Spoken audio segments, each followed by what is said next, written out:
Round 6 delivered an absorbing amount of matches, including some high-scoring affairs, 3 of them to be exact, where both teams scored over 100 points, including Melbourne and Brisbane at the MCG, where the Demons won a thriller by 2 points to improve to 4-2 in season 2026. With round 7 ahead and so many games to look forward to, we'll unpack them here on the latest edition of Out on the Full through Scoreboard Media. My name is Juri, and once again, great to have your listenership for another episode and back with me for another week to look ahead to this round. And one particular piece of topical news that we'll discuss very soon is Woody from Wooden Spoon Data. Woody, welcome back. Hey, mate. Yeah, thanks for having me. Good-ish week. As a Saints man, probably could have been a better week, but I think if you're upset, you're probably not looking big picture enough at the moment. So, reasonable outcome.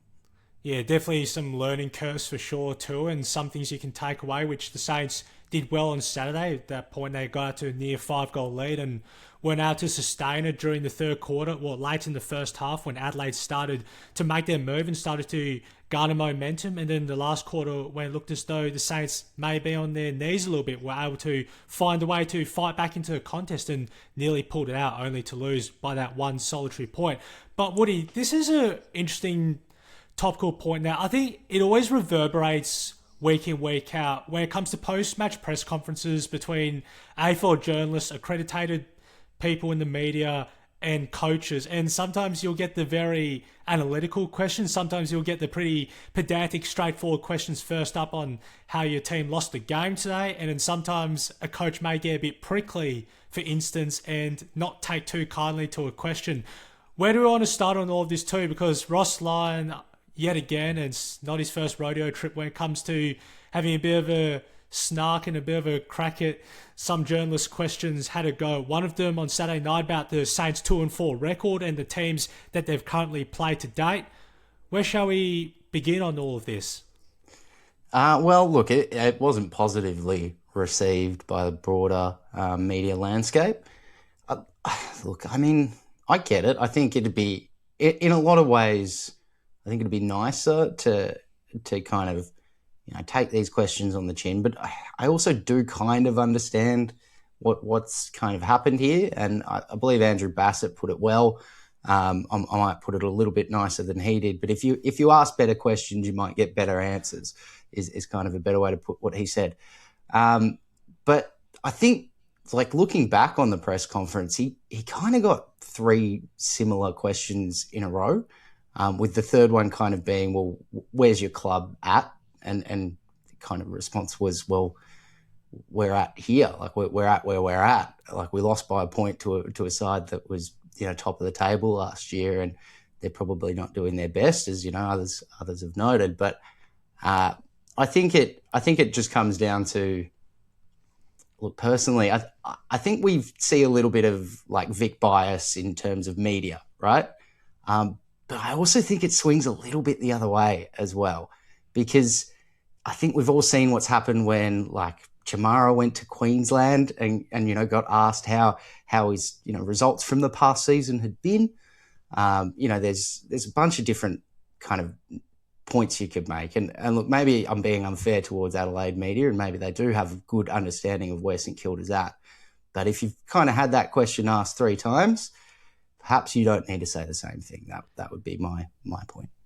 It's an elementary concept with post-game press conferences, because when we tie it back, it's usually pretty much the same rhetorical questions that get asked. And sometimes it's about maybe finding a different lens, which may have not been seen throughout the game, or maybe if there was a potential matchup switch which doesn't garner too much attention, or something particular during a first or second quarter that a team did with its, say, deep 50 having a +1 behind the ball.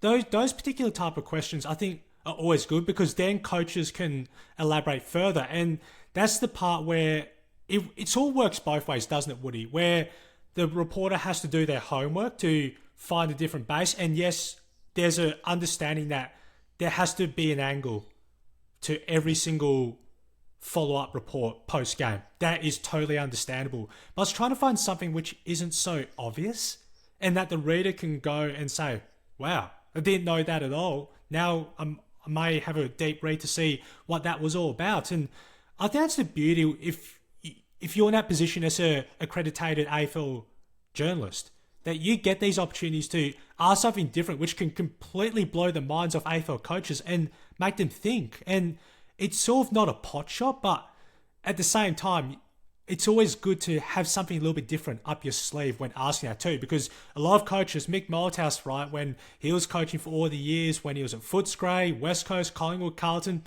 you ask him an obvious question and he will slice you up to bits. And that happened on so many occasions. It happened once, I think, in a 2014 season when Mark Stevens, who's now at Zero Digital Media, he asked Mick Malthouse about the contest being tough. Are they tough every single week? And Mick didn't take too kindly to it. And there was another one during, I think, the 2009 finals where I can't remember which reporter, might have been Mark Robinson or Jay Clark, asked him the question about, did your team come to play today? And that didn't suit down well with Mick either. He pretty much just snapped back and said, come to play. Where does the term come to play for? Did the players sit in their cars and twiddle their thumbs getting ready for the game? So there's almost a fine line if you're a reporter to not ask the obvious, because some coaches are more than happy. They'll sort of not get agitated. You won't see it on their face. Craig McRae being a perfect example of that. Collingwood's coach, that he will answer every question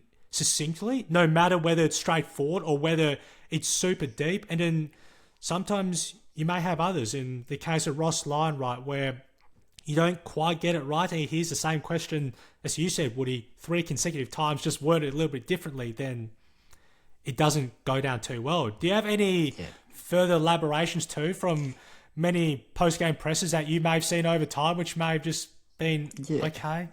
Yeah, look, I mean, to be honest with you, if you're walking into Ross's pressers expecting depthy answers, you don't, well, you've just never seen a Ross presser before. I think it was 2008, he introduced the St Kilda bubble, which basically put a wall between the side and the press. And he's basically instrumented that at every club he's been in since.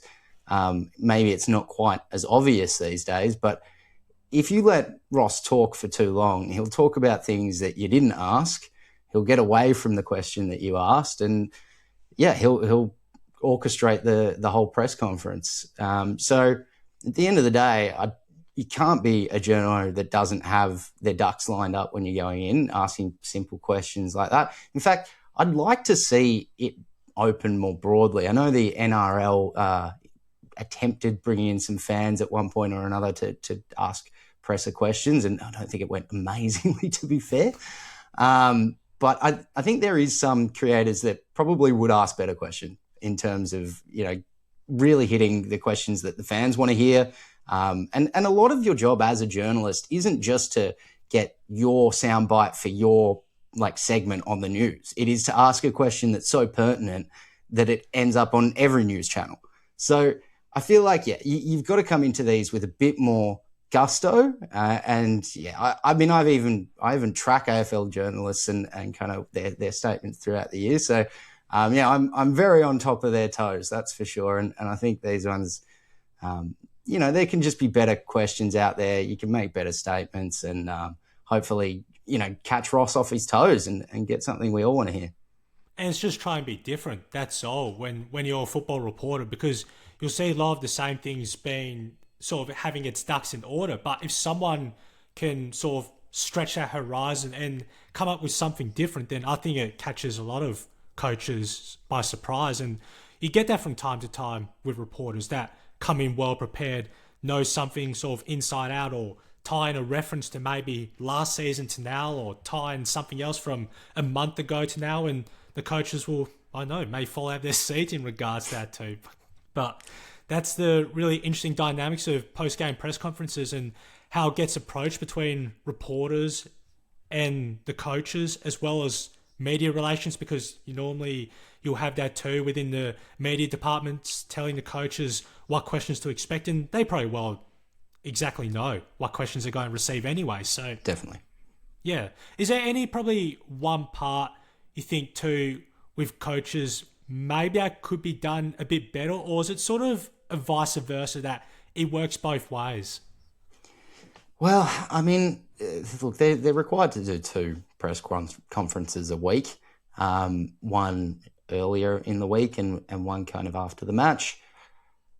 Look, and some are even required to do them for television, for say Channel 7 on a Friday night or something like that. But I think we get enough access to them. It really comes down to coaches aren't going to give you their secrets. It's just not going to happen. So if you want to come at them with some new ideas or things that they haven't heard of, you're probably more going to get a real chat out of them. I think we all can see how interesting Ken Hinkley's been since he's moved to the other side of the mic, and likewise with Longmire, Simpson, those sort of guys. So I think it really comes down to if you ask these guys an interesting question, they'll probably bite.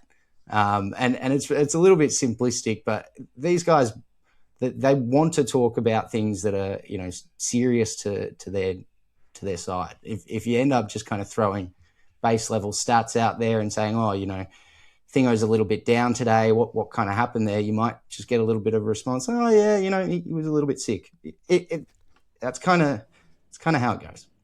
And I think I remember there was one particular part. I think Luke Beveridge. So post 2021, when I think it was after that semi-final win against Brisbane, Adam Trelaw, and this has been put on YouTube, AFL created there, a great piece on this, goes for an hour into AFL media bias. And Adam Trelaw on this night against Brisbane, which the Bulldogs won by a point at the Gabba, only had 10 touches. But when you go back and watch the game closely, he didn't play 95% of the time on ball. He was playing half forward for the majority of the night. And somehow there was still a scathing pen to criticise his performance. Yes, there may have been one or two lacklustre attempts where he didn't put his body in, but that's only 2 out of about maybe 30, 35 pressure acts that he applies week in, week out. And yes, he's not on the Bulldogs team because he's battling through an injury at the moment, but that's sort of where those particular numbers of his, they don't read the bigger scale picture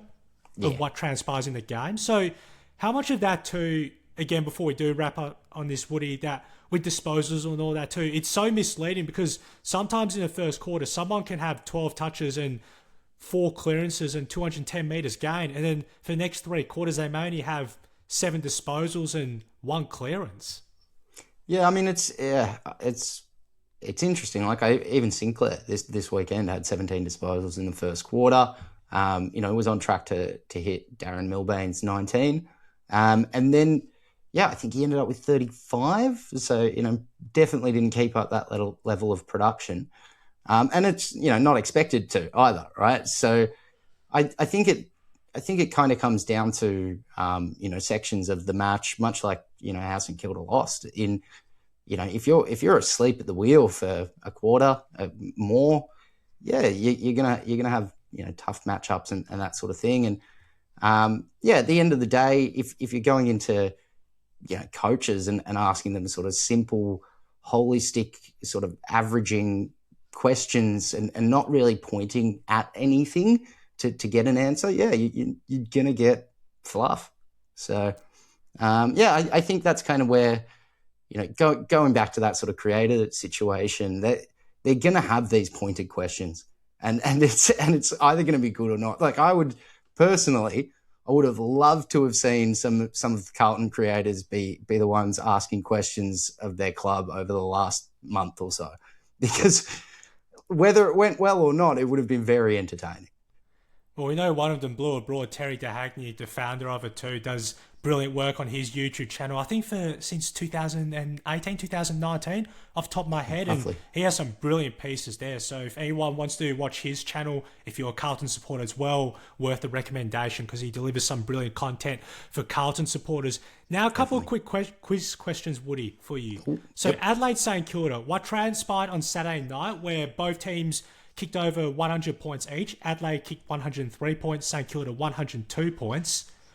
When was the last time Adelaide and St Kilda in a match both kicked over 100 points apiece?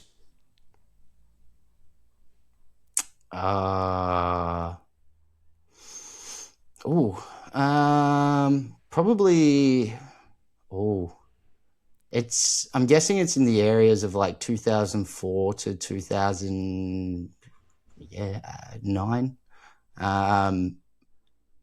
I'm guessing it's when there was like Podsiadly, not Podsiadly, Jason Porplesia, and kind of Garrick and those groups. But I could be wrong. When was the last time? So last time the Crows and Saints, and this is the only time it's ever happened since Adelaide entered the league in 1997, round 12, 2012. Ooh, that's interesting, right? St Kilda was kind of coming off their high period. See, to be fair, there's a bit of a gap in my memory around that time. You tried to hold on as a young Saints fan, but it quickly became apparent in about 2013 or so that we might need to figure out what we were going to do next, and that might take a while. So yeah, there's long stints there where the memory is not so great, but no, that actually surprises me. I'm guessing Rewalt had a day out. That's the only thing I can make of it. So that was Alan Richardson's first season in charge after Ross Lyon left St Kilda to join Fremantle after the whole off-season.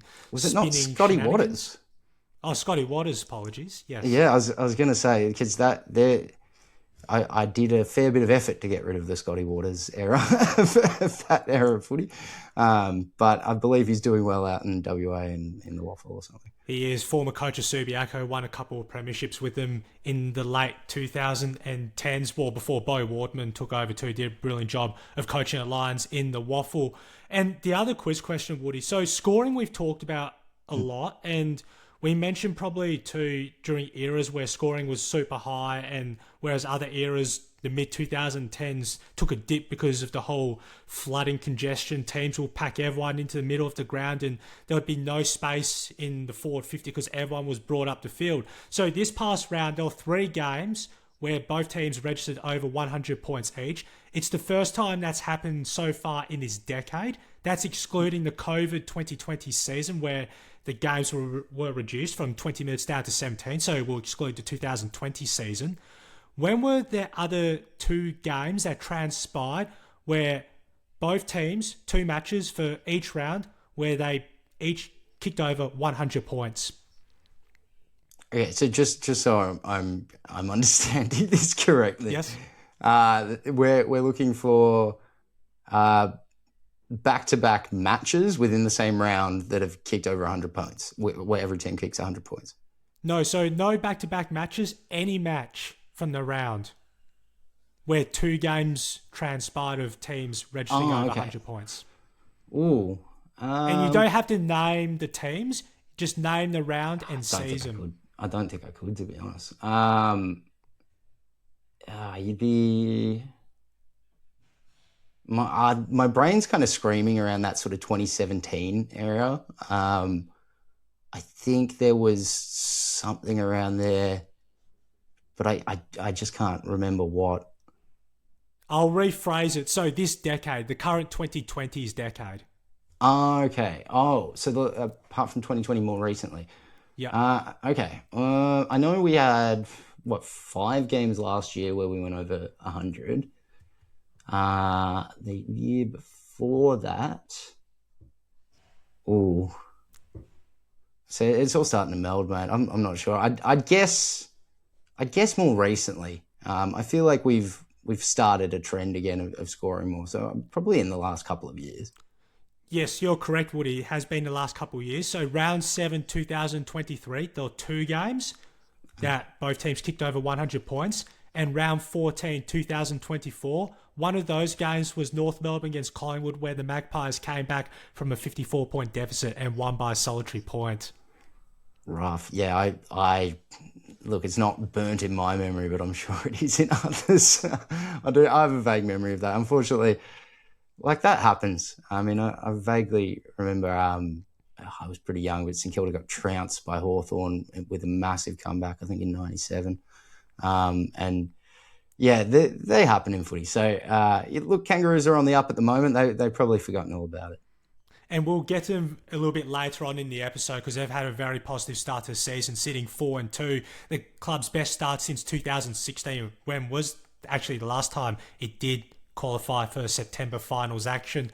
We'll move on to round 7 games now, Woody, because there's plenty to absorb and unpack, and some teams dealing with a raft of injuries, and the Western Bulldogs are one of those teams too where the injury buggers hit them all at once, where they take on the Sydney Swans under the roof at Marvel Stadium. Sydney have had a good record since 2023 at Docklands, winning 6 of 8 contests, even though the Bulldogs have won the last 2 encounters over Sydney, both those games taking place at the SCG. I think if you look back to last Friday, Woody, the concern for the Bulldogs lot came in that first quarter, just a number of terrible turnovers in their back half, which I think were pretty elementary and really cost them in the end, because Geelong are one of those teams that punish you, and they run into a Swans team which they pretty much just demolish everyone if you turn the ball over in your back half or in the middle of the field. Just how are you looking at sort of the speed game of Sydney and the Bulldogs, and maybe they may have to adjust and keep it down to a bit of a contest stoppage grind in this? Well, yeah, I mean, it's going to be tough. I can't remember the last time that the Dogs were potentially missing Bont and, more of their midfield as well. We've obviously got Libba doing independent concussion assessments. What that means could mean anything. A bit odd that the Dogs think he'll make a speedy recovery and come back quickly, but anything can happen. Yeah, I mean, they're going to roll. I think a debutant as their ruckman. This feels like it's when you've gone too deep. Like you've cut too deep into the core, and how far can you really pull from the depth? At some point, there's going to be a level of next man up, just doesn't quite get it done. So, yeah, I actually don't know. Like, I'll be very interested to watch this match. I would have thought the Doggies would have done better, with kind of what they were dealing with last week. Obviously, 4 injuries is kind of ridiculous, and maybe more with Bont as well.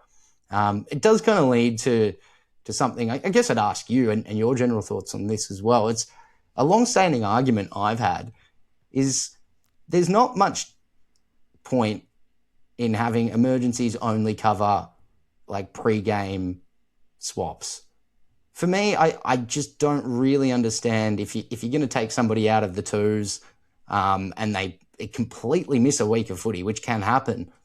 I don't understand why you wouldn't have the ability to get them into a match with situations like this. I understand we just got rid of the sub, but I was a big proponent of saying, instead of getting rid of it all, maybe we have more. Because if we've got like 4 or 5 guys down, like it's just worse than years prior. Like years prior, you had 4 guys go down, none on the bench. Your opposition had 4 on the bench. Now you've got 4 guys, 5 guys go down. Your opposition's got 5 on the bench. So, I mean, yeah, I guess what are your thoughts on, for one, now that we've gotten rid of the sub, with a match like this, does it kind of bring back the questions of why we had it in the first place?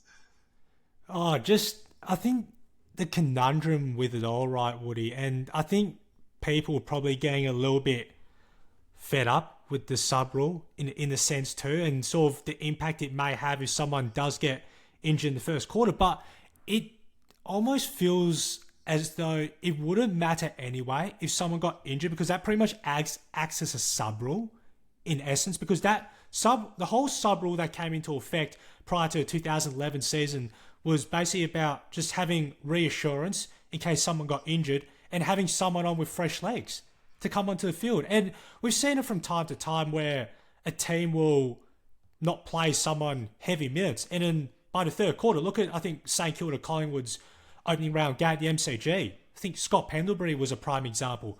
Collingwood didn't play him a heavy amount of match time, and then it came down to when the game was close, they decided to play him a lot more through the middle and give him that time. So I think I see the reasoning why the league has gone down this particular path, and the emergency stuff's always been there for years, right? We see someone may pull out due to a late injury in a warm-up or something, and I remember there was one instance, I think in 2013, before a Carlton Essendon game. This was the penultimate round. Andrew Walker had gastro or something and had to be pulled out, and I can't remember exactly who came in for him, but those instances, for example, happen no matter whether it's every 2 rounds, every 4 rounds, every 6 rounds. It's an occurrence which, unfortunately, whether it's inevitable or not, you can't really say that for sure, because sometimes a player may feel good during the warm-up, right? And then we talk about Nick Dacos with the calf complaint against Brisbane. Same things happen, 20 minutes before bounce down. He undergoes a fitness test right throughout the week and ticks all the boxes. He's good to play. He's fit and firing. And then that thing particular happens, right, where he doesn't quite get up to 110% speed on his run-ups and in terms of having that power movement in clearances. So that's my take on it. Yeah, I don't think we should get rid of emergencies being emergencies before a match. I just think we should get rid of emergencies having no impact after the match starts. I don't understand why you just sit them in the stands when you've got footy players there doing nothing and there's 3-4 injuries on the bench. It just doesn't make sense to me. Unless you want the players running laps on the field after the game, which they do warm-ups anyway. Yeah. They do warm downs anyway. I mean, they're just there missing a game of VFL half the time anyway. I genuinely cannot figure it out for the life of me. They're just there. Use them when there's injuries. Use them. The irony of it all, right, for players that are emergencies and what they do in terms of getting a little bit restless sometimes when they hopefully are amping for the opportunity when they're playing well, say through the Waffle or Sandful or VFL, and unfortunately they sort of have to bide their time in case an injury does occur. And that's what the Bulldogs are currently dealing with at the moment, and against Sydney's fast-paced game, which they'll cut anyone to ribbons at the moment. And I think this is probably, I don't know if it's a bit identical to what happened 4 years ago when the Bulldogs had a very slow start in 2022, lost the first 2 games, including the grand final rematch against Melbourne. Then they lost the following week to Carlton back at Marvel Stadium. And then it was the next week against Sydney where their backs were against the wall and they pulled off a very courageous win. So this is in totally different circumstances, but they could use that fold as a bit of a mantle to lean onto and hopefully pull off the upset with all the injuries that they are currently dealing with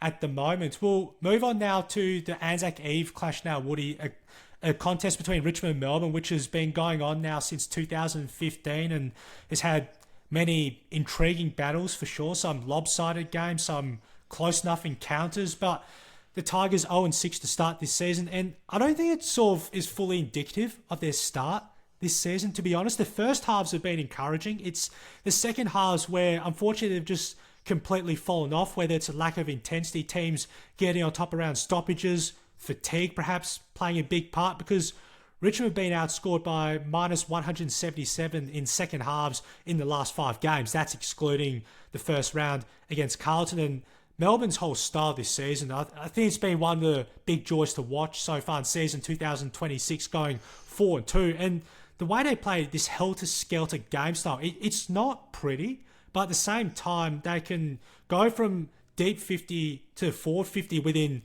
5 or 6 possessions, and it looks so damaging. Just the contrasting aspects of this contest you're looking forward to for Richmond in terms of their defensive 50 transition and being aware of Melbourne's attacking game.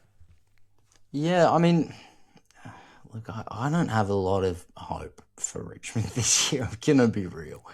I'm of the opinion they well overperformed last year, and this is much closer to what they should have been performing this time last year. And to be honest, I don't think it gets any better. I think they're 2-3 years before it improves. So I think they're just starting to see where the drain can go, and they're down it. I mean, there is no bright side for Richmond in this match, to be honest with you. The problem is for them is their older stars, and this is indicative of second half fallout.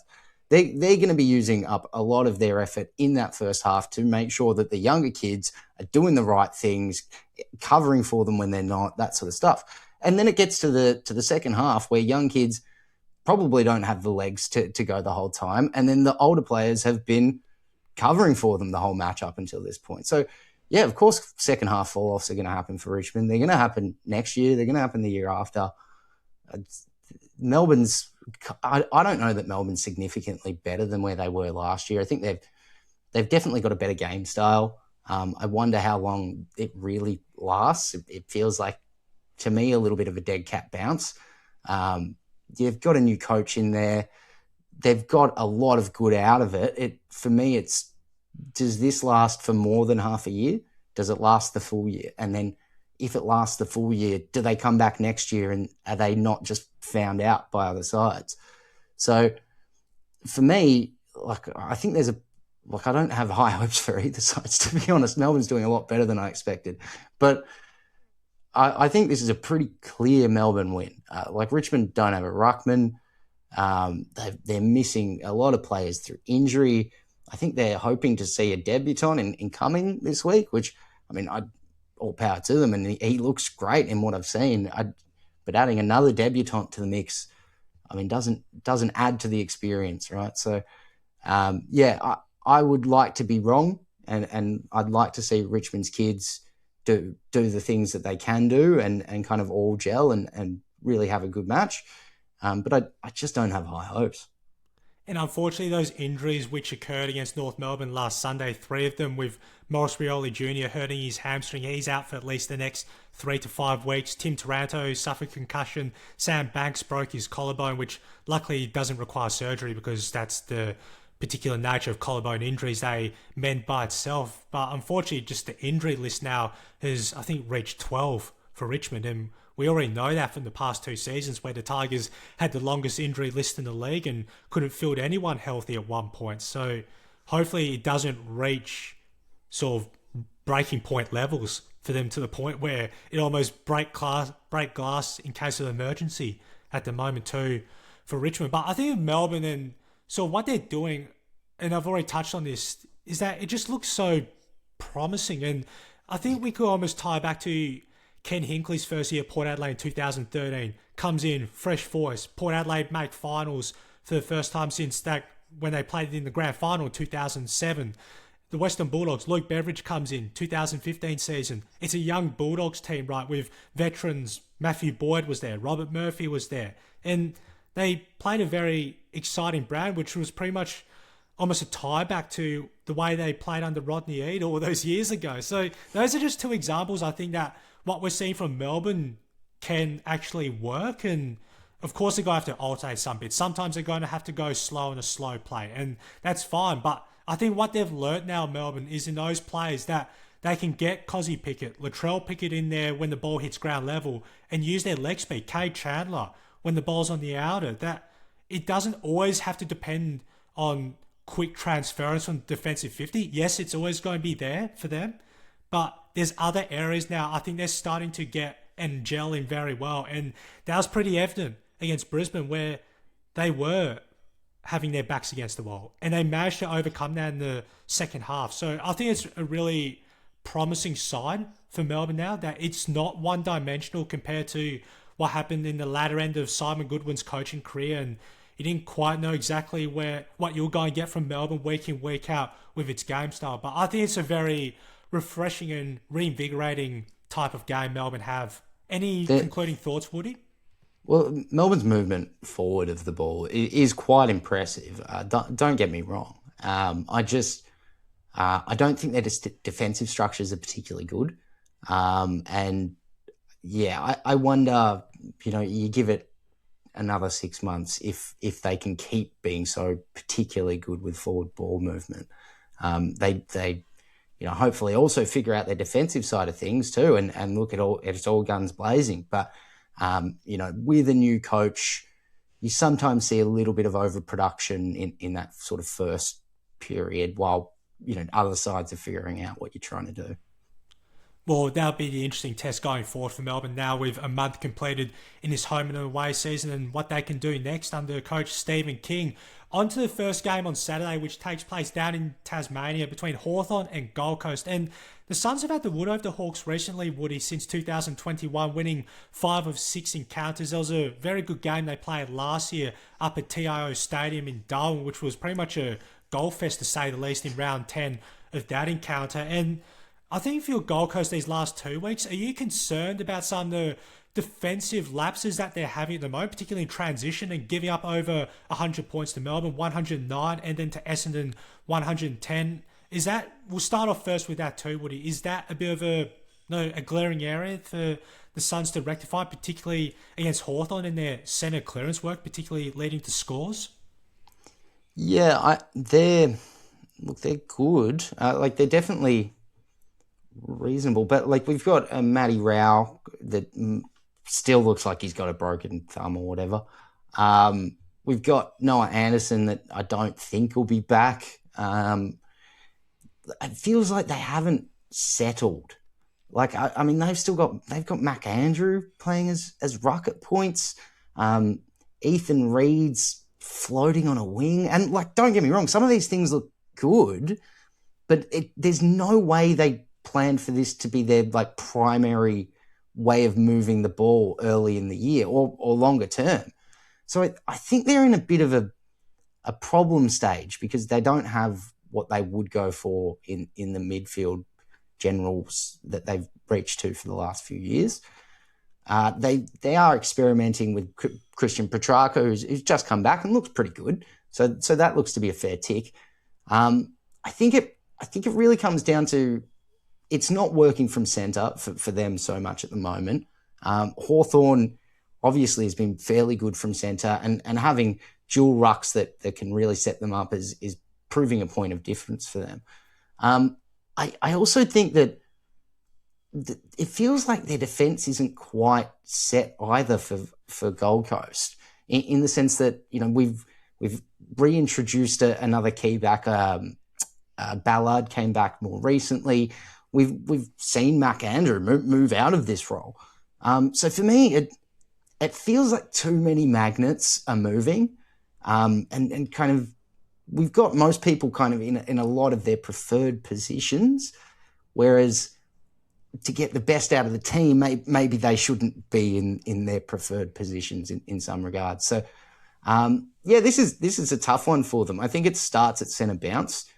They really need to have widths at least level the contest or provide a bit. As for the majority of his career, he's been an amazing tap ruckman, but he's never been one to jump much. So he's losing some effectiveness this year. And I think with Hawthorn having two rucks, as we've mentioned, that are fairly reasonable at that area of the ground, centre bounce, it's going to come down to is this sort of second wave of and you know Tuke Miller coming back in there of Gold Coast going to be able to put the clamps on Hawthorn for one and then be able to generate a score. My other area, I think, for Gold Coast is trying to shut down John Newcombe, and he's already fourth this season for total clearances at 43, and it's just that clean ground ball, ground level, where either Michael Reeves hits it right down his throat, and he just has such adept hands to get to Cam McKenzie. And when you watch closely Hawthorn's centre clearance work, it's almost like clockwork, because they know exactly which point from this part to that part where McKenzie will be to receive Newcombe's handball under pressure. And then Cam McKenzie, I think he's had a very good start to his season. He was pretty much in the backdrop of Hawthorn's best midfield tier last season because he couldn't get his spot back in the team after, I think, the midway point of last season. And he's done a great job to work himself back into it. So that's probably the biggest area. And then from there, they can just stream forward the Hawks. Once those two handballs come out from stoppage, then they just get on their bike, and it's very difficult to defend from there because then separation occurs, and Hawthorn had that in the first quarter. That's why they were able to get 4 of whatever their 7 opening term goals from clearances because of that. So that's an area for Gold Coast to try at least shut down and not allow that clean ball and just try to make it a little bit of a standstill, but also counteract on what they do so well. And that's going the other end and getting Rail in the open. And it was such a prime feature last season when the Suns made their first finals appearance in club history. It was that around the coalface, they dominated teams in that aspect. So they've just got to have to really go sort of match it toe for toe with Hawthorn in that department. But I think this should be an absolutely absorbing game from what we're going to get. Just another sort of part to this all, Woody, the task on Nick Watson and Hawthorn's 450 ground ball gets, because that's one of the best in the league. They rank inside the top 5 for that, and it's very difficult once you give Watson just that tiny room of space to pounce upon and him to lead up, sort of give a handball to a wide open teammate or to sort of lower his vision to someone left unattended. Just your focus on that too, particularly around stoppages, because it just seems to be a concern that I think opposition teams don't seem to have a clue how to try and get the best out of. Yeah, well, look, in terms of stopping it, like you can do your best, but there's going to be some leaking anyway. So I guess what you'd want to do is, when it leaks, what are you trying to do? So, like, you're going to have to, for one, hope that you can level out these ground ball gets, particularly defensive 50 ground ball gets. That's basically going to be where they win or lose the match, in my opinion. Hawthorn, if you're going to really tear them apart, it's going to be on turnover. And to do that, you're going to have to kind of collapse their wall. So their wall consistently falls forward. So you're going to kind of hope, well, you're probably going to have to use handball chains to get it out of defensive half for one. Like, you've got to win the ground ball at defensive half or in defensive 50. Start the handball chain so that you can get collapsing happening from their defensive line. And then you've got to spot one of these open or one-on-one targets once that sort of line has fully collapsed. So it's really going to be can you get it from your D50 via handball chain past the center of the ground to that sort of launch zone? And if you can, you've got a good chance of getting Hawthorn out the back. If you can't, you're just going to keep kicking it to Battle, Barras, or Sicily all game. And eventually it's going to end up in a ground ball get forward 50 that you don't win. And either Ginnivan, Watson, maybe even Butler will pounce on it more. And you've lost. So, I think ground ball gets defensive half for Gold Coast will be one of their biggest potential winning points. It is obviously one of Hawthorn's strengths. And if you could shut that down, it becomes one of your biggest launches for attack. And Port Adelaide did that extremely well during the second quarter against Hawthorn last week, lowering their vision and not falling down the trap of kicking it to Barras, Sicily, or also Battle down back and allowing them to intercept at will. We'll move on to the Anzac Day clash now between Essendon and Collingwood, Woody, and this one, of course, has been going since 1995, which, of course, the very first game was a draw between the sides. Collingwood have won the last 3 Anzac Day clashes. Can you name the last time Essendon last won this matchup and who was the Anzac Day medalist for the encounter? The last time they won it, I believe it was 2021. 2020 or 2020. It was 2021. It was in Melbourne. So, correct. Yeah, it was 2021. And who won the medal that day?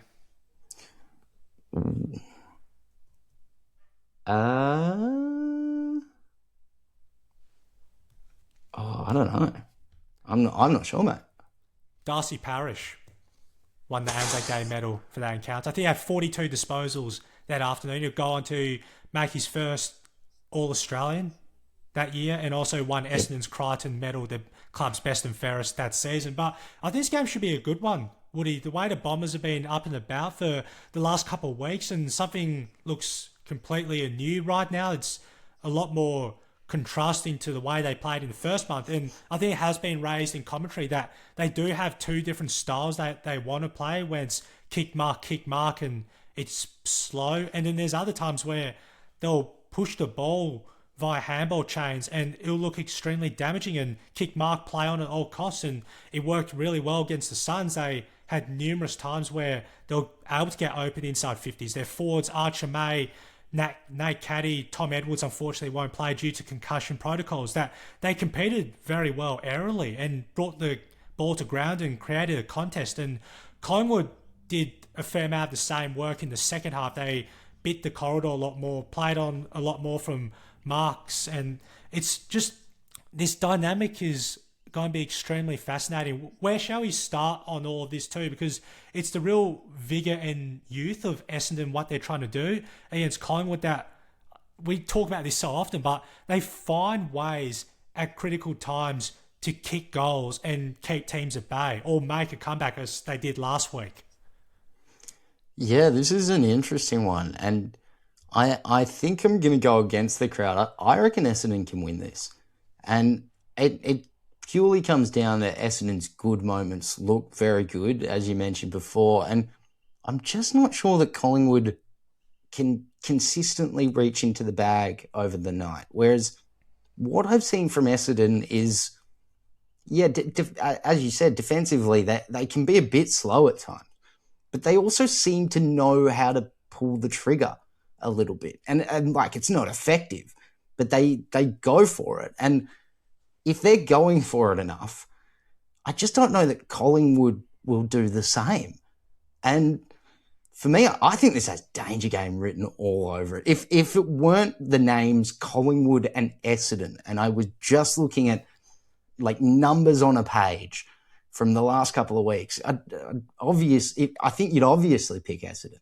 And I think if it didn't have the history attached, I wouldn't be so hesitant. Yeah, it's a very sort of interesting point that you do raise, Woody, because many of Essendon's midfielders have found form these last couple of weeks. Darcy Parish had a great game last week, 30 touches, 10 clearances, 580 metres gained. Jai Caldwell has had a really good start to the season. He's had a few more run-with roles. I think he'll probably play a bit more on Nick Dacos this week because someone's got to find a solution to shutting down Nick, and only a few teams have had relative success against Dacos in his 100 games so far in his young career, which is only in its 5th season at the moment. And the other part too, Zach Merritt's had a really good start to the season. I think he had 34 touches last week. Elijah Sartis was good, and everyone knows within Essendon's 4 walls that he's a ball magnet. It's just what he does with his disposal. Sometimes it can be good, sometimes it can be a little bit 50-50, but he gets his hands on the ball whenever it counts. So they sort of have this whole running around of putting players through the middle. And Sam Durham probably spent a bit more time as a half forward. I'd love to see him play a bit more time on board, but just the physicality that he brings. And it's one of those things about him that I think is real heart and soul within the whole Essendon side for what he does have within his whole skill set of sort of being that real in and under, uncompromising, and gives it his all, 110% week in, week out. And then the other section of Essendon's midfield, which they did a little bit last week, Woody, was they played Andrew McGrath on the wing a little bit last week. And those are the things I think maybe before he coached Brad Scott, he may have not done.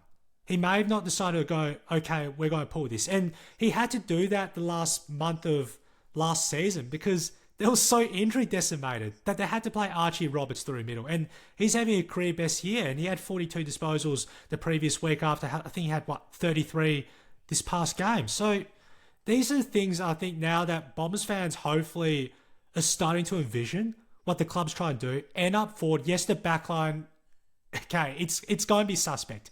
We get that. It's a total full understanding of it. But up forward, the way they've competed these last couple of weeks early, I think definitely that's a bit of a danger side, honestly. And Collingwood, okay, their defence is extremely sound. Jeremy Howe there, Billy Frampton, yes, Darcy Moore still out, probably for another week or two with a hamstring injury. Isaac Quainer's down there, and sometimes they've had to play him as a third tall. I think that happened about 2 years ago when he played on Jeremy Cameron. So they may have to go down that route. It's most likely Braden Maynard, but I think that's probably a little area of concern, don't you think? Yeah, definitely. I don't see the matchups quite required unless Moore is back. And I think there's whispers he might be close to coming back this week. I wouldn't quote me on it because every chance I'm wrong. But look, if you're playing Frampton and Moore and, you know, an undersized Maynard against a Peter, 2 metre Peter, you've got Caddy, you've got, well, maybe not Archie May anymore, but, you know, I'm sure they're going to bring in another somewhat serviceable forward. like, I'm not sure that the matchups are quite there. And I've been quite impressed by the small brigade of Essendon so far this year, really putting on fair bits of pressure, which they haven't really been able to apply in previous years. I'm fairly happy with what I see. The big problem I'd be worried about for Essendon is that the potential of, well, I believe that Ridley's gone at this point with another calf injury. And I think we've all liked what we've seen from Reid, and Ben Mackay's done what he's been able to since he's come over. But I think everybody knows Ridley's the big one there. And look, without him, that'll cause more problems. But I've just got this feeling in my gut that Essendon gets it done. And I don't think it would be a surprise if they do prevail. And we've already talked about it these last couple of weeks.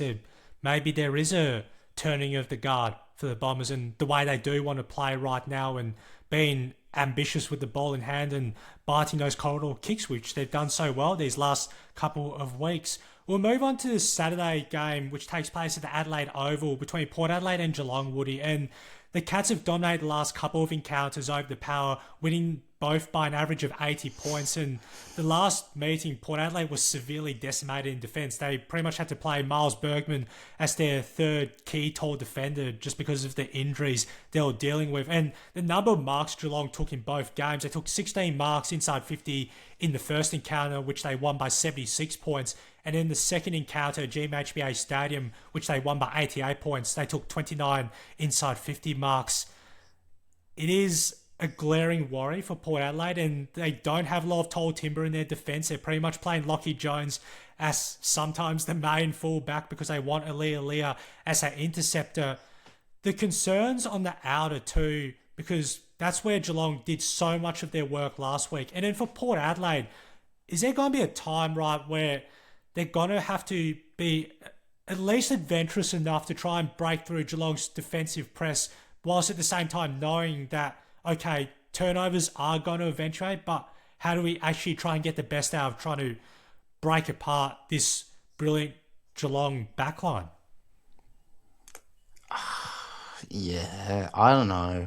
Like, I don't think there really is a way, to be honest. And like, this kind of comes down to like not just wanting to shoot the shit, so to speak. And like, you could sit there and try and figure out a way that Port gets it done, but like, I don't see how it happens. Like, it'd have to take a similar sort of Bulldog situation to last week, where there's just decimated by injuries, and you're kind of close to level pegging at that point. But like, yeah, I mean, if Jeremy Cameron even plays half the match he did last week, likewise with like Holmes and Bailey Smith, like, they're just going to demolish that part of the ground. Like, there's not enough from Port, like, defensively. They won't be able to match it really in the guts. Like, it'd take a Herculean effort to kind of get Jordan Sweet to get everything down to Zach Butters. So, like, I just don't see how it happens. And likewise, I think there's enough coverage on Geelong's defensive side for a Georgiades by himself with minimal assistance. So I just don't see it. I'd like to be nicer here, but I don't see how Port gets it done.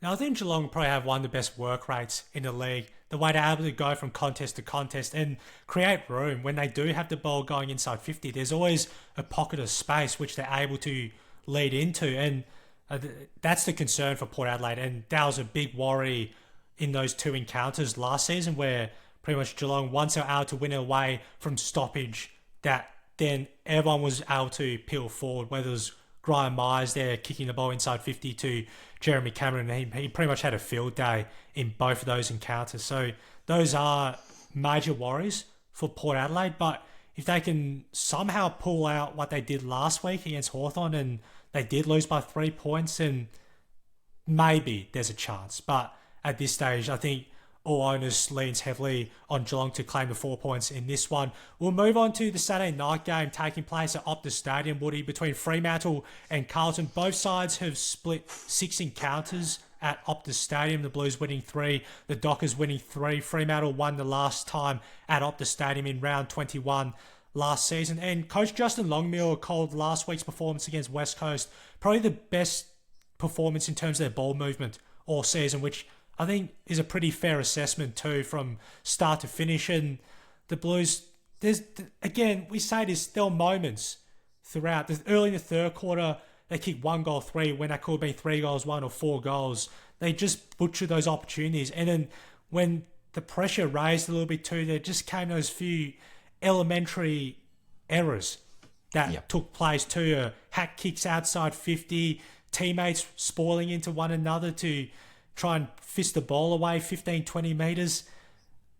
Sort of, where shall we begin on all this too? With Fremantle and what they do so efficiently thus far with their work from defensive 50 to forward 50, and then for Carlton in terms of what they want to do, trying to at least, I know, try and make it as scrappy as possible, but at the same time, not playing to Fremantle's defence.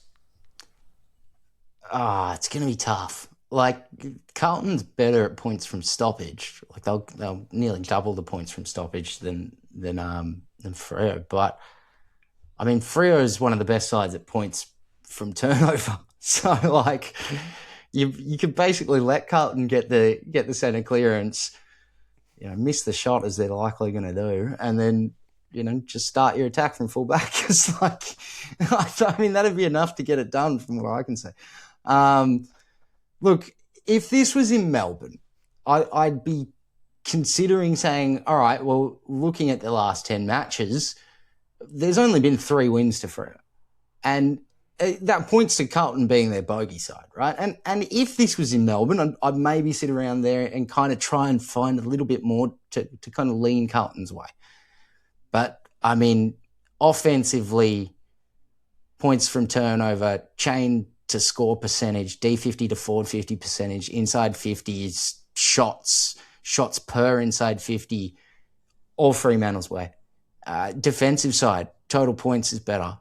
Points from turnover against is better. Points from stoppage against is better. Chain percentage against, D50 to forward 50 against percentage, inside 50s against, shots per inside 50 against, all lead Fremantle's way. And significantly. This isn't like kinda. So we're kind of in a situation here where, look, if Carlton gets it from centre, which I don't know how they're going to do without Pitnet, we'll see. If they can get it from centre and just be accurate and start hitting their targets forward 50 and kicking goals, maybe they can get to their forward, first half lead again and find something to keep going on with it. But otherwise, there's a lot saying that Fremantle's going to get it done.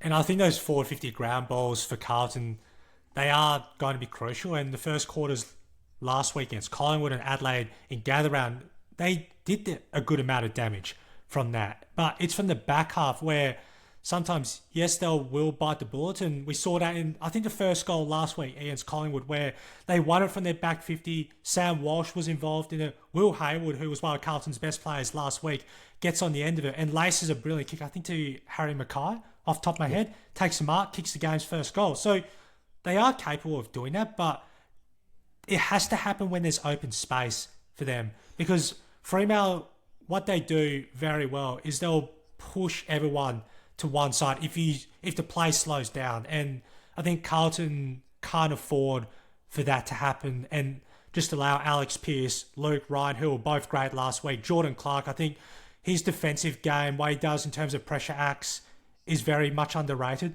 for the Dockers. And he won last week's Glendinning Allen medal. So they just can't fall trap to Dockers. And then how do they defend what Fremantle do? Because the Dockers aren't the biggest kick marking side.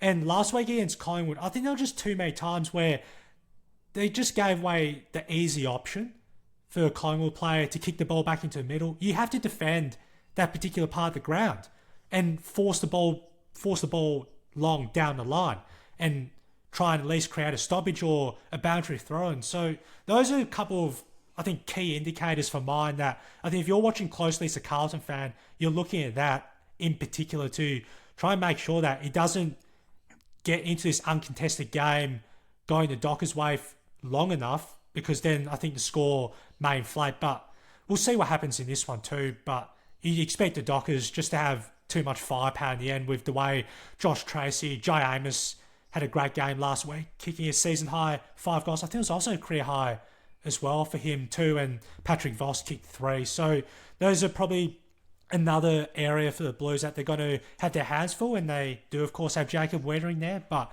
those secondary tall options, Harry Dean and Nick Haynes, going up either on Patrick Voss or also on that other matchup too on Jai Amos. It's going to be a truly fascinating battle. We'll move on to Sunday's encounter, which arrives back at Marvel Stadium between St Kilda and West Coast. The Saints have won the last 3 over the Eagles at Marvel Stadium. West Coast's last win over the Saints at the venue came back in round 8 of 2019. We already talked about the Saints last week, against Adelaide, Woody, and I think the signs that they look really good. And the last quarter, where I think they bit the bullet a lot more, they had Nazai Wagney-Malira as the designated kick in to open up the attacking chains from defensive 50. Where do we see this game panning about too for both sides? Eagles, of course, probably having a few of their connectivity issues going forward, was something that Coach Andrew McQualter addressed last week. Yeah, I mean, look, if St Kilda lose this, I'll be unbelievably furious. But like, I think it kind of comes down to St Kilda has mostly taken care of West Coast in recent history, and there's fairly obvious reasons as to why. Last year there was, probably an emotionally charged match in which West Coast got the jump and got the chocolates, but you'd be hard pressed to find how they're going to win in terms of like jump out statistics. Everything's leading St Kilda's way. I mean, I'd be stunned if the Saints really let this get out of hand. It's kind of one of those matches that you have to win as their season. You look more holistically. If they can win, a few weeks and basically get to level pegging by the time they come back to Victoria and kind of run out of interstate matches, they're in for a reasonable chance at making the finals still. But they've shot themselves in the foot a couple of times this year, and it kind of comes down to these sections of just being non-competitive. I mean, we can point to how well they did especially at first quarters. I mean, I did a little stat this week actually that I didn't use in a video, so we may as well use it here. Which was St Kilda's first quarters. Now they're unbelievable. In terms of the major 30 stats, the only 2 that they're behind in on average from this first quarter are rebound 50s, which you would expect if you're getting more inside 50s, and time in possession in the last 10 minutes, in which they're down by about 3%. So, I mean, if they could pull that off for 4 quarters, no team's beating you. And extrapolating the averages for and against, if St Kilda were to do, 4 quarters times 4, they'd have an extra goal on their tally each week, maybe up to 5 extra behinds, because they tend to miss more in the first quarter than they want to. And looking at, likewise, the opposition, if they held them to what they do to the first quarter, you'd be looking at 6 or 7 goals against on average. And likewise, accuracy has kind of led towards there being more points there too. But it just kind of goes to show that if St Kilda could do what they attempt to do at the start of the match for a full match, they'd be very difficult to fight. But I mean, it'll kind of come down to whether West Coast can do what other sides that have been successful at beating St Kilda can do, which is weather that first quarter storm, fight back in the second, third, and I mean, hopefully get over the line. It's happened a few times already to the dismay of most Saints fans. And if there's a way to do it, that's kind of the one that's been shown by most. So, I mean, if you can survive the first push, which they seem to come out of the blocks, you're in with a chance. And there was a patch early in the second quarter for West Coast for, I think, about 10 minutes where they did enjoy forward 50 territory and they were controlling general play. So it's not as though, I think, last week, and yes, they were comprehensively beaten by the Dockers by 56 points, that they did have those particular patches that they were able to at least have the ball in their forward half and win the ball back and create forward half turnovers. It's a matter of, with St Kilda's defence, we talk so much, and Wilkie probably, after the first quarter last week on Taylor Walker got the best of him, which is usually uncharacteristic, right? The number of scalps Wilkie has taken throughout the course of his 8 seasons. It's a long, lengthy list that you only have to look to for what he's already achieved since being taken as a mature age recruit back in 2019. Is that for the Eagles, the whole part of executing inside 50 is probably the part where it has been a little bit hit and miss for the moment. Definitely. For them. And McQualter has addressed that. And there has, I think someone talked to him about in the post game about whether to play Job Shanahan down back for a bit more backline reassurance, and bring in Jack Williams as that tall forward for them, because he too's a up-and-coming player for the Eagles. I think he's only 21, 22 this year. So maybe that is the path the Eagles will go down upon to try and at least shore up their backline stocks. And the Saints, as you very well know, Woody, they aren't the tallest backline, well, the forward line, shall I say, and Max King is making his return from the knee injury. It probably won't be this week, maybe the week after a couple of weeks. I've got pretty confident news that Max King is back this week. I'm very confident Max King is playing in some capacity this week, whether that's VFL level or AFL level. I haven't gotten word on that. There's some saying it's AFL, but I'd be more surprised if he didn't play this week than did. Probably some shorter minutes in the VFL just to get his match conditioning back up before the Saints match committee do make the call the following week, which they do play Carlton at Marvel Stadium next Saturday night. We'll move ahead now to the Sunday game at the Gabba, the afternoon encounter between Brisbane and Adelaide. The Crows haven't beaten the Lions at the Gabba since 2018, but Adelaide won the last meeting in round 13 last season, which was a pretty close encounter. The Brisbane Lions got out to an early start. I think it was 21 points by memory in that game. It was 5-3 to 1-6, and Adelaide were able to work themselves back into the game and prevail by 5 points in what was a pretty absorbing duel. And the Crows, well, now they've started to at least balance out their season. They're 3 wins, 3 losses, and a healthy percentage, at least. I think it's just around over 100. And Brisbane, I always say this, and probably there's no hitting the emergency, but I don't think they did too much wrong last week against Melbourne. It was just the way the Demons came out and just played this furious brand of football, which maybe did catch Brisbane out a little bit too. But I don't think there's any concerns for the Lions whatsoever.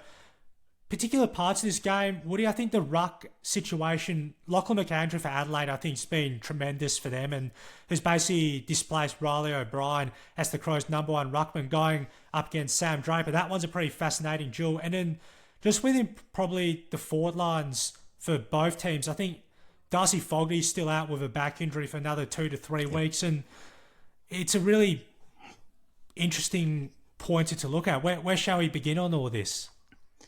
Well, look, neither team's playing as well as they'd want to. Both teams have played St Kilda fairly recently. If Brisbane hadn't had that, 10-minute, 15-minute period towards the end of the match there, that could have pretty easily been a loss. And likewise with Adelaide, if they hadn't had that run in the second half into the early third, second quarter into the early third, they might not have won that match. So, even that alone kind of tells you that neither side is at their very best so far. Obviously, Brisbane lost last week. Adelaide nearly lost. I think this would be a closer match if it was anywhere else. But because it's at the Gabba, and because Brisbane's pretty close to finding that form again, where I don't know if Adelaide has quite come close to it to be fair, to be fully real. I just think this is an easy Brisbane win. Maybe it's not a 40-60 point win. It might not be a blowout win, but I think it's a match that they'll probably control from start to finish. I just don't think McAndrew is going to be able to take on the dual rucks. He did well this week against St Kilda's. He even got one of them out. So he made it a 1-on-1. But you've got kind of an amazing midfield versus a slightly depleted one. You've got a pretty amazing defence. Maybe Noah Ainsworth is out again through concussion again, which is unfortunate, and hopefully he gets better soon. But I mean, it's against a somewhat depleted forward line, and Brisbane's offense is amazing, and we're missing probably the best key defender for Adelaide for the rest of the year. They've already got issues with run out of defence, even getting the ground ball gets. So for me, I think this all signs are pointing to a fairly easy Brisbane win. Whether that's by 40 plus points, I debate that, but I think they get it done pretty simply. I think for Adelaide, Woody, and last week against St Kilda, is that they really try to switch the ball a lot and then bite the ball back into the middle. And Wayne Miller was a main architect for Adelaide building up those attacking chains and be able to counteract going forward inside 50 and give them the supply, which end up leading to Taylor Walker kicking 5 goals and just the number of sort of prominent impacts that other tolls were able to have. Finbar Maley, Riley Thilthorpe, who probably didn't have his most biggest game, but still managed to impact around where he needed to. So that's the area I think for Adelaide. Once they're able to break that line out of their defensive 50 with that kick going back in, then open up the entire field, maybe that is their best opportunity. But Brisbane's the same as what Sydney are, and also with Fremantle, is that you just got to try and at least mark play on at all costs when it does present itself. Otherwise, that gap just closes far too quickly and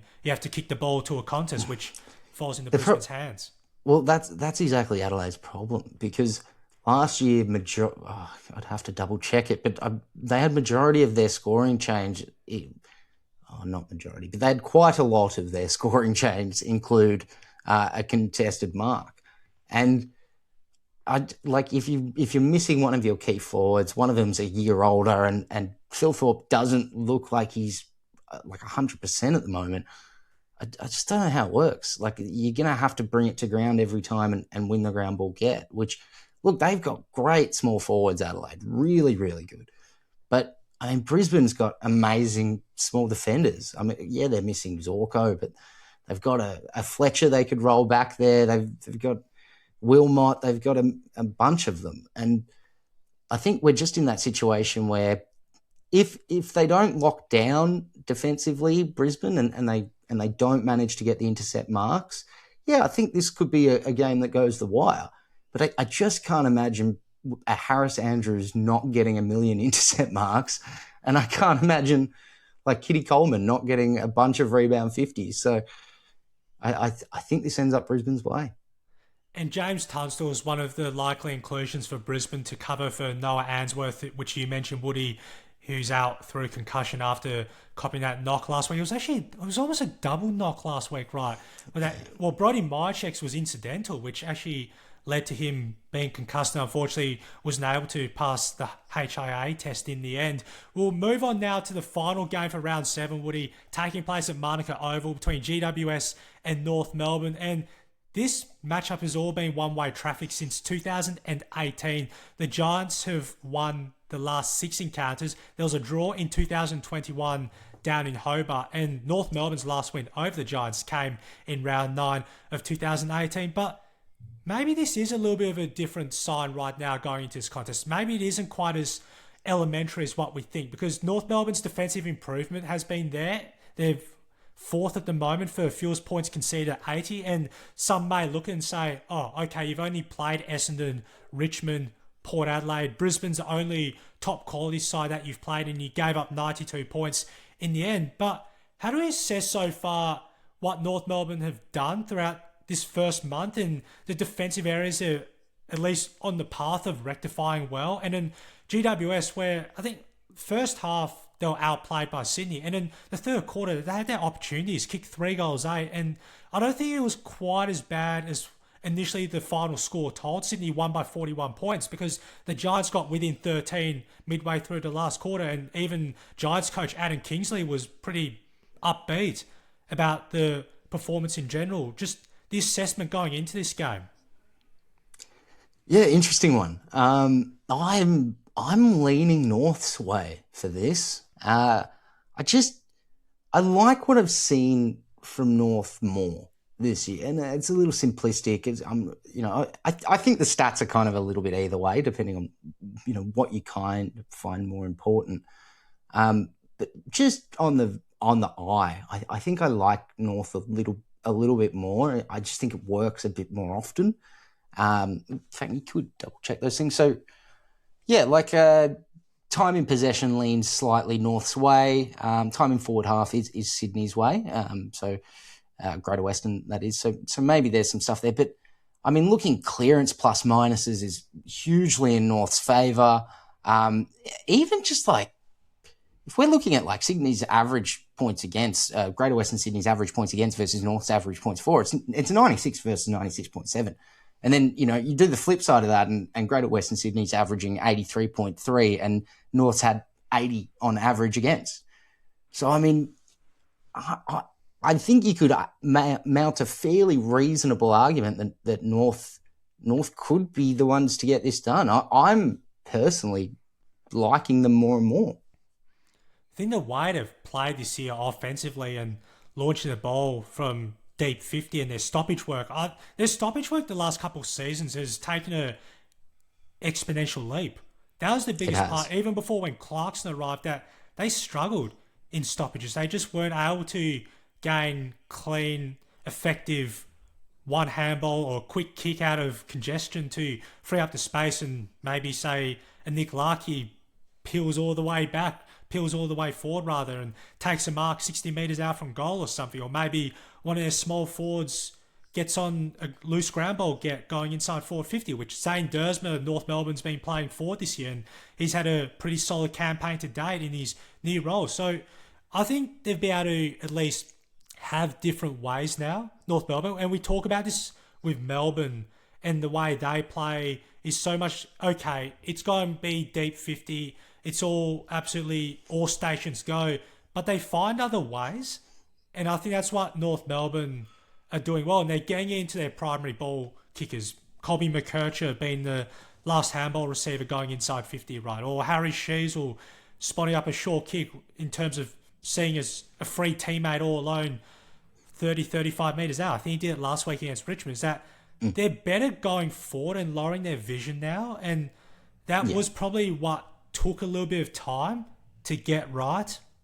I also think they were so vulnerable from centre last year. We've seen a new Davies Uniacke this year. I don't know what was wrong with him last year, but he looked like a shell of a man. And he's come back out and shown why he was offered millions of dollars before it was, common factor. And I suppose they've also got the buoyant, I'm using the wrong word here, but they've got their main ruckman coming back this week. Whereas Greater Western Sydney, I mean, they're trying to get something out of Madden, who's taken over from Briggs, because Briggs just can't do it with these new modern rules. He could barely do it beforehand, if we're real. So, I mean, I think we're in a situation where this should go the way, the line, because defensively, North haven't been great, and that's where I think you'd normally be able to say Greater Western Sydney get it done. But they're missing Cadman. Hogan's not been playing amazingly. Stringer, it might not be contracts year Stringer anymore. It might be his last one. I just don't know. I don't know that Greater Western Sydney is the immediate pick that it was a year or two ago. And the Giants are expecting reinforcements this week, 3 of them to come back into the team. Stephen Cornelio from concussion.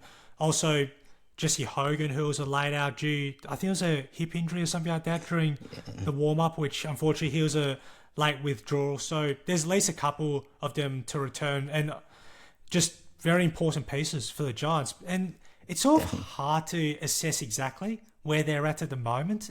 You can't put a clear indicator on where GWS sits within the pecking order when the season does come to a close in late August as to whether they are in the 7 to 10 bracket, whether they're a top 6 team. We've seen this throughout Adam Kingsley's now four seasons in charge of the Giants, that they've had slow starts. Yes, apart from 2024 when they won their first 5 games. But after that, it's always the second half of the season where they get it together and things look good. I mean, yeah, that's kind of been their modus operandi for the last 2 or 3 years.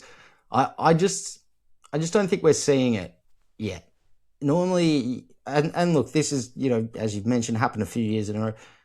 Normally this will happen and you've kind of got an inkling that, GWS will be back, that sort of thing. I just don't know if I feel it this year. I think they're relying pretty heavily on their depth. That missing some stalwarts. They've obviously got Tom Green going for the year.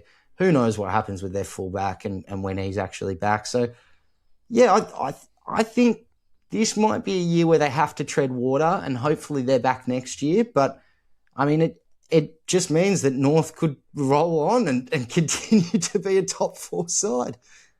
And even continue to be a talking point too, Woody. Imagine if they do win, going to 5-2, and the percentage they have currently, which is extremely healthy. It's one of the at least top 6 percentages in the league so far through 6 rounds of the 2026 season. Well, that is a wrap for the latest episode here on Out on the Full through Scoreboard Media. Woody, thank you again for your brilliant analysis, insights, breakdowns into what we should expect for all 9 games for round 7. For the listeners, where can they find all your work? Yeah, you'll see most of my stuff on YouTube.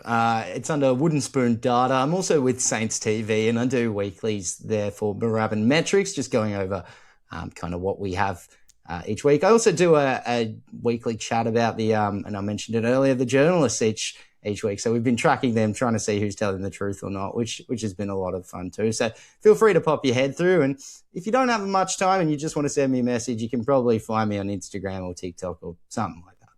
And they're all worthwhile watches too, particularly the breakdowns and Woody's analysis, crunching through the numbers on St Kilda's respective matches, where they won, where they lost, areas that improved compared to the previous week, and heaps more that he breaks down in full detail, whether it's from 6 minutes to 8 minutes, depending on St Kilda's result. Once again, thank you for your listenership for this episode. If you want to tune into this episode or any of our other episodes on Out on the Full, you can access it through Apple or Spotify or wherever you get your podcasts, and leave us a 5-star review. We'll be back next week to break down the ruler on some of the footy news making the headlines to come out of round 7, and a quick scan ahead to round 8 and what should we expect from all 9 matches.